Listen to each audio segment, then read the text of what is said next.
What's up, Jets fans? Welcome to the latest edition of Jets Latest, where you get the latest on the Jets, Jets. I'm your host, the spitting statistician, Dane Martinez, and we continue in training camp. I gotta be the truth. I always gotta tell you the truth and the real here on Jets Latest. We have some not the best news over the last couple of days here for the green and white, and it starts with just that, the green and white. They do a scrimmage. They do it every year before preseason gets going, and it turned out to be one of the worst practice sessions so far of training camp, okay? Live sessions and Justin Fields in the passing game didn't look that great by reports. He went something like 2 of 10, 3 of 10. Receivers were not really making plays for him, but what's the worst part, one of the things that Aaron Glenn has stressed, and we have talked about it here on Jets Latest, is being disciplined. And apparently this practice session was marred by tons of penalties and simple mistakes. So Aaron Glenn and the green and white still have a lot to work on here in training camp, and Aaron Glenn actually ended it before the end, saying that it did not look good. The one thing that did look good apparently was the running game, okay? Justin Fields ran for like a 25-yard touchdown. The run game looked strong. The offensive line seemed to be moving people, moving the line of scrimmage, and so we know we are going to be something of a run-heavy team. I will say this, maybe the run game wouldn't have looked so good if on the other side was Quinnen Williams, but in another piece of not great news right now for the green and white, Quinnen Williams is going to miss about 2 weeks with a calf injury. They're holding him out. They're calling it kind of precautionary. Why? Because back in 2022, he missed the game with the same injury, right? So they are going to be kind of slow with this. This is what Aaron Glenn had to say. He goes, "We want to make sure this player is going to be good. We know what he's all about. We know what he can do. And listen, we want to hold him out and we'll see how that goes. He understands exactly how you have to operate with this, and we make sure he goes through the process of getting healed. He will be just fine." So he wasn't out there, and he's not going to be out there for about another 1 to 2 weeks with this calf injury. Remember, we are something like 4 weeks from yesterday in terms of when we're going to be seeing Aaron Rodgers and the Pittsburgh Steelers in week 1 at MetLife Stadium. So I think it is prudent to be cautious, especially because, as you know here and as we have talked about it on Jets Latest, Quinnen Williams is one of the cornerstones of this organization, one of the Pro Bowl caliber players on that defense. He was rated in the top 5 around defensive linemen in the offseason, and here are some of the reasons why, right? Like, over the last 3 or 4 years, Quinnen Williams, second in the NFL in pressures among D linemen, third in sack rate, third in sacks, third in impact plays, sixth in TFLs, sixth in PFF grade. So this is a true stud for us on the defensive side, but you never like seeing any kind of injuries go down, especially to your key players. So now we've had Justin Fields with the toe. We've now had Quinnen Williams with a calf, and the first time the public really saw them go live in that green and white scrimmage, it did not look so great. So we shall see. And now a lot of people saying the Jets need more weapons on offense. The Jets need more weapons from offense. And interesting to note, there is a weapon out there who has requested a trade, and there are buzz, rumors, reports out there, people on social media that want to see scary Terry McLaurin potentially traded to the Jets, and he is the Washington Commanders' number 1 wide receiver, a very, very good wide receiver, and he could not come to an agreement on an extension with the Commanders, and he has officially requested a trade, and that is big time news, and a lot of people out there, the trolls, the social media, the rumor mill, is connecting them to the Jets. Why? Because Terry McLaurin went to Ohio State. Because Terry McLaurin could easily be that second wide receiver for the Jets. Everybody's talking about how the Jets need a number 2 wide receiver, especially after it didn't look good in the passing game in the green and white scrimmage. But let me tell you something.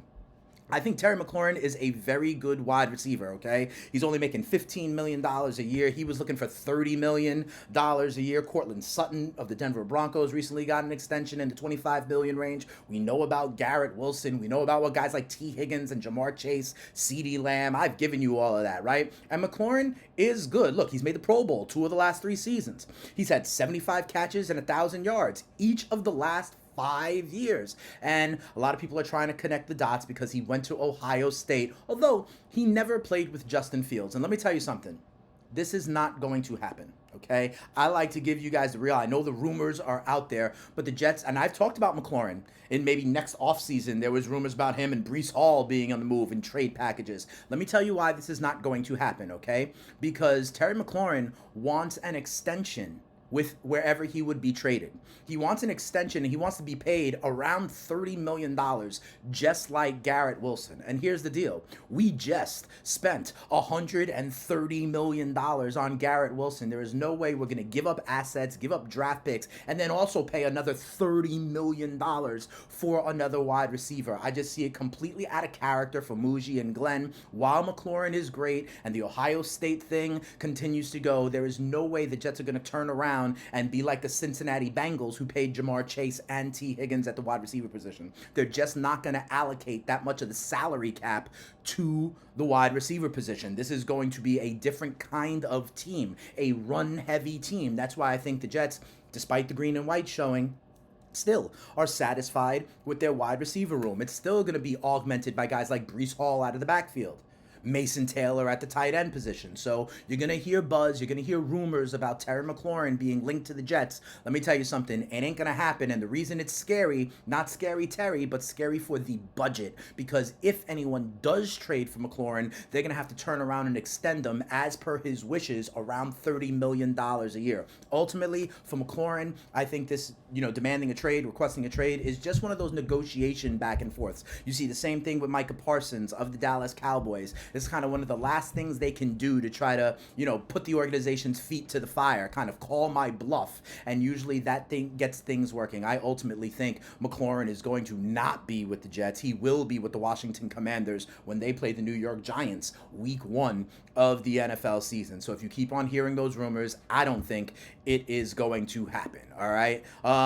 They're just not going to pay $30 million for 2 wide receivers. Remember, like when we traded for Hassan Reddick and then couldn't work out that deal? Teams are not going to do that, okay? And the Jets are not going to get caught like that one more time. So like I said, so far here on Jets Latest today, the green and white didn't go that well.